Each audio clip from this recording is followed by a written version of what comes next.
ইট পাথরের এই শহরে অনেকটা খাঁচাবন্দি হয়েই বড় হচ্ছে কোমলমতি শিশুরা। ফলে ভার্চুয়াল দুনিয়ায় বেশি সময় কাটাচ্ছে তারা, যার খারাপ প্রভাব পড়ছে তাদের মনোজগতে। তবে তাদের নির্মল বিনোদন আর মানসিক পরিপক্কতার জন্য দরকার বাইরের আলো বাতাস, এক টুকরো খোলা মাঠ কিংবা কিডস জোন। শিশু যদি আনন্দ নিয়ে ভালো কিছু শিখতে পারে তাহলে তার সারা জীবনেও ভোলে না তারা।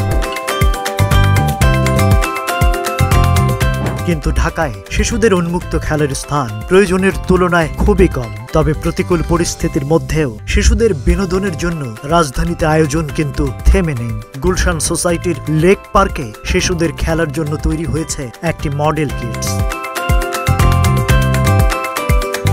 সেখানে এলে খেলার আনন্দে ব্যস্ত হয়ে পড়ে শিশুরা। ঘুরতে এসে তাদের মন যেন আনন্দ আর হই হুল্লোড়ে মেতে ওঠে। শহুরে জীবন থেকে এখানে এসে যেন প্রাণ খুঁজে পায় তারা। ছোট বড়দের পদচারণায় মুখরিত হয়ে ওঠে রাজধানীর এই শিশু স্বর্গটি।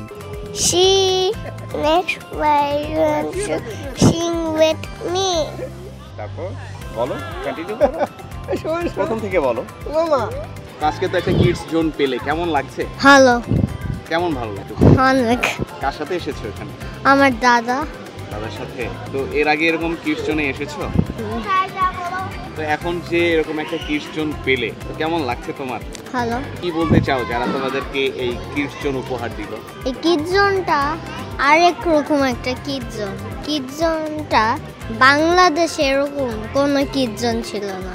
শিশুদের বায়না পূরণ করতে অনেক বাবা মার দিন কাটে এই কিডস জোনে। তাদের বাদ ভাঙ্গা আনন্দে বাবা মার মনও যেন আনন্দে নেচে ওঠে। শিশুদের বিনোদনের এমন সুযোগ তৈরি করে প্রশংসায় ভাসছে গুলশান সোসাইটি।